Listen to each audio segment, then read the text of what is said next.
어제 앞서 스파이 차트 봤을 때 반등 나왔던 부분 있잖아요. 이 반등이 나왔던 이 구간 이렇게 강하게 반등이 나왔다가 이제 빠졌는데 이 반등이 나왔던 그 급등락에 있어서 그 이유는 결국 이 제로데이트 옵션 소위 말하는 그 당일이 만기인 옵션이 대규모 거래가 이루어졌어요. 이게 이루어지면서 어떻게 됩니까? 마켓 메이커가 델타 해지를 통해서 매수가 들어간 거죠.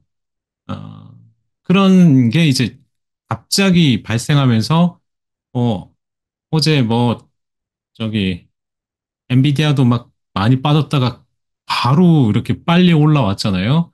어제는 그 물량이 팔 만큼 팔아서 그렇다 그랬지만 그건 그게 아니었던 것 같고 일단 그 델타 해치가 강하게 들어왔다. 그래서 특히 그 옵션 0.5일 델타가 0.5일과 0.6인 이 옵션 두 개가 거래량이 어제 전체 스파이 거래량이 80%였는데 요게 지금 보시면은 16만 6,700 그다음에 13만 7,500 계약이 이루어졌는데 요거 이제 델타 요거 0.5일 델타, 0.62 델타. 그다음에 그 승수 곱하면은 이렇게 곱하면 약 1970만 주가 거래가 된 거예요. 그러니까 1970만 주가 해치를 위해서 매수가 들어간 거죠. 단기간에 이제 그래서 올라왔어요. 근데 이게 좀 어떻게 보면 시장 조작 같은 느낌이 좀 있습니다. 이게 조직적으로 좀 이루어져가지고 시장 조작으로 간주되는 그런 느낌도 있습니다. 지금 0.51, 0.62 델타라는 건, 이 델타라는 거는 옵션에서 쓰는 그 기초자산 가격에 대한 옵션 가격의 변동률이거든요. 그래서 델타가 0.51이라는 건 기초자산 스파이가 1달러 움직일 때 옵션 가격이 0.51달러 움직이는 거예요.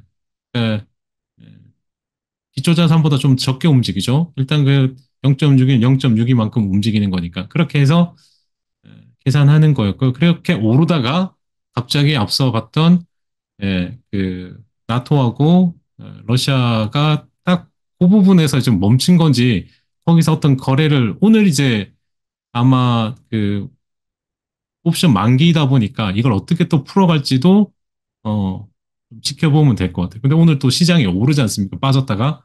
어떻게 빨리 처리하는지도 보면은 시장의 오늘 하루의 움직임에 어떤 그런 변화도 알 수 있다.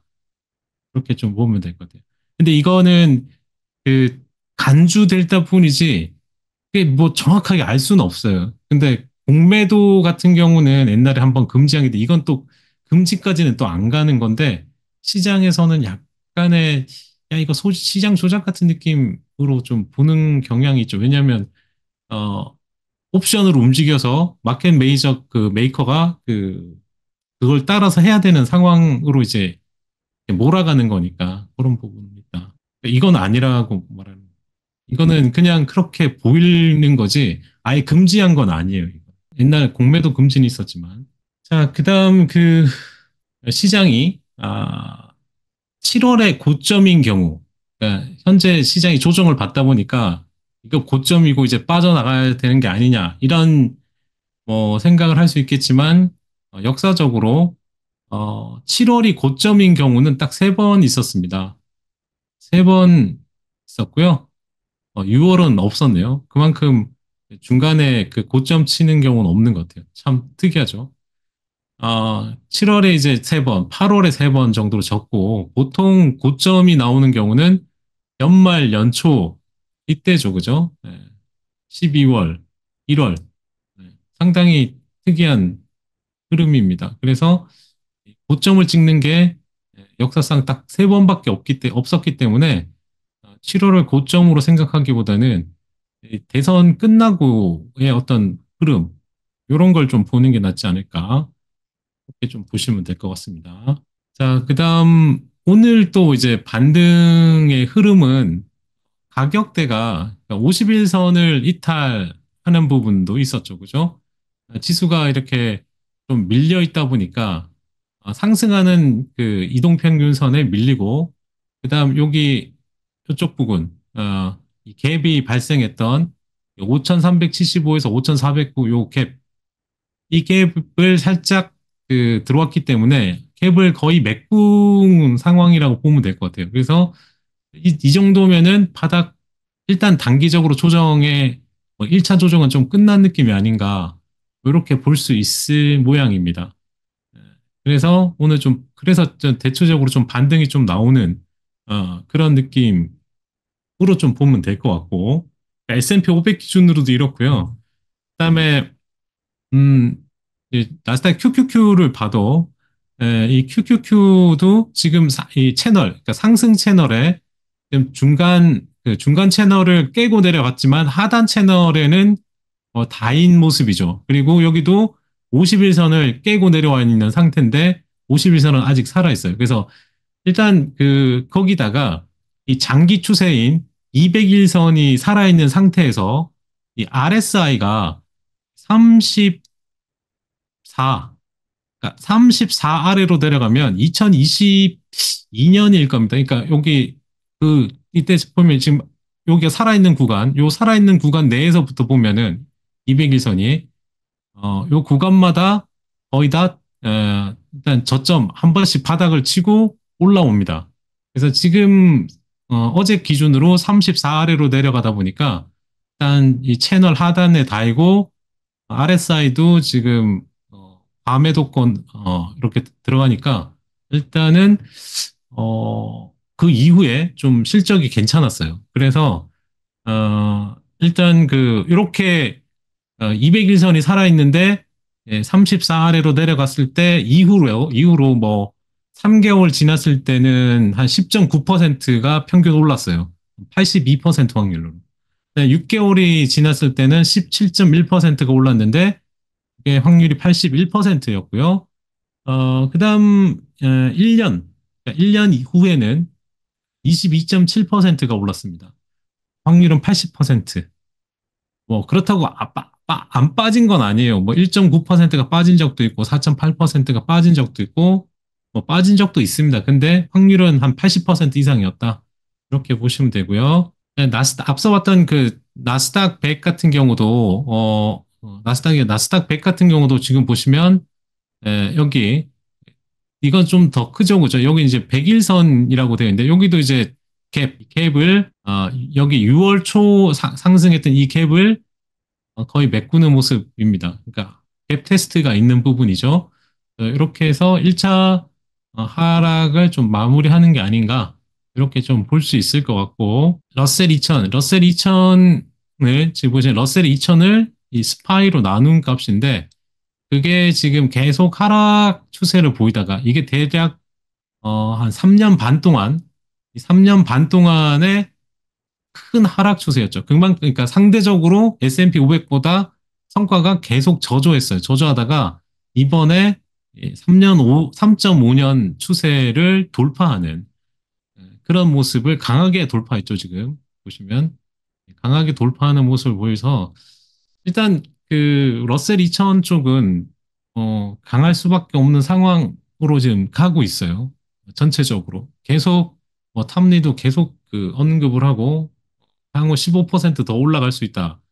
이렇게 좀 보고 있기 때문에 아, 상대적으로 강하다. 그리고 또 누구는 뭐 그쪽이 올라가는 게 진정한 매수가 아니라 로테이션, 진짜 매수 자금이 아니라 소위 말하는 그 롱숏 커버다. 뭐 이런 이야기까지는 하지만 어쨌든 그쪽이 올라가죠. 올라가고 또 하나는 가장 이 IWM 중에 가장 최근에 흐름상 이제 지역은행 지금 보시면 이 지역은행 ETF가 있어요. 이 지역은행 ETF가 가장 강했어요. 지금 이 큰 긴 박스권을 다시 강하게 돌파하는 모습을 보인 거 보면은 IWM 내에서도 이쪽이 지역은행이 좀 주도하는 느낌이 좀 강하다. 저는 그렇게 좀 보여지고요. 그다음 앞서 IWM 같은 경우 이 나스닥 100을 러셀 2000으로 나눈 값인데 이게 그러니까 나스닥 100이 러셀 2000보다 상대적으로 우위에 있다가 지금 이렇게 예, 아직까지 그러니까 이 채널의 하단까지는 아니지만 이 중간 채널은 이제 뚫고 내려갔죠. 그만큼 바이트 어블렘이 강하게 올라오고 있다는 걸 상대적으로도 알 수 있습니다. 앞서 그 하트넷 이야기와 이제 맞물려 가지고 또 하나 살펴봐야 될 게 이제 구리 선물입니다. 이 구리 선물이 지금 보시면 9일 연속 9일 연속 하락세였어요. 여기 지금 9일 연속 하락세였다가 어, 이게 2020년 그 팬데믹 때 13거래일 하락했는데 그 이후로 가장 긴 연속 하락입니다. 그러니까 지난 10주 동안 가격이 21%나 급락했어요. 즉 우리가 알고 있는 20% 이상 하락하면 어떤 거죠? 약세장에 진입하는 거잖아요. 그러니까 원자재의 대표적인 구리가 약세장에 진입했습니다. 근데 이게 지금 바로 올라오니까 여기서 이제 빨리 마무리되면 좋을 텐데 이걸 좀 지켜보긴 해야 돼요. 다만 그래서 이게 지금 왜 그렇게 됐냐? 결국에는 지금 보시다시피 왼쪽에 보면 이게 뭐가 올랐죠? 구리 재고가 급증했어요. 이 구리 재고가 지금 여기 보시면 22만에서부터 쭉 올라왔죠. 그죠? 22만에서부터 58만, 미트릭 톤스, 예, 22만에서 급증했습니다. 58만까지.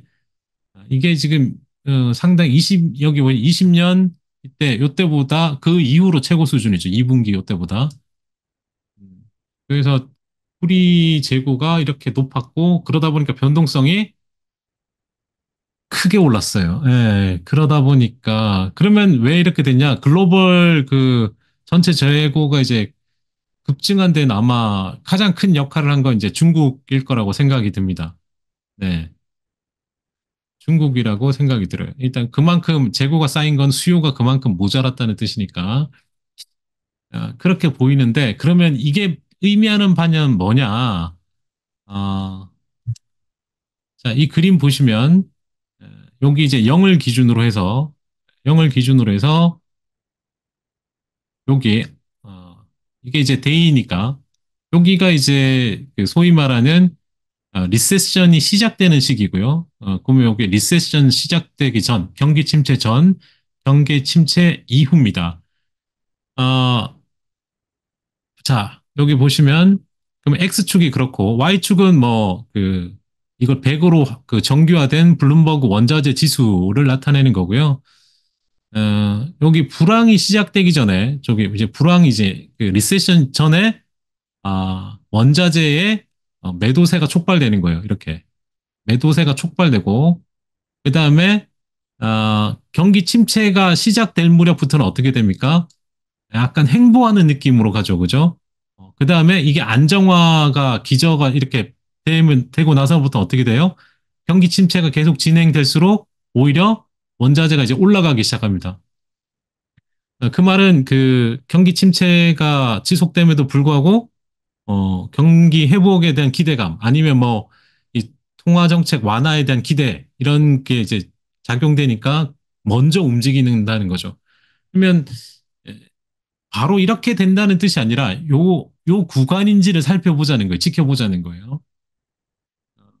이게 리세션의 징조인지 아닌지는 아직까지는 알 수 없어요. 근데 뭐 이게 다 지나고 보고 나서 보니까 이렇게 된다는 거잖아요. 근데 우리가 이렇게 미리 좀 빠지다 보니까 원자재의 이런 사이클로 봐서 리세션과의 관계를 봐서 진짜 이 구간이냐 요거를 좀 지켜보자는 겁니다. 그러면은 좀 리세션이 올 수도 있는 그런 게 보일 수도 있잖아요.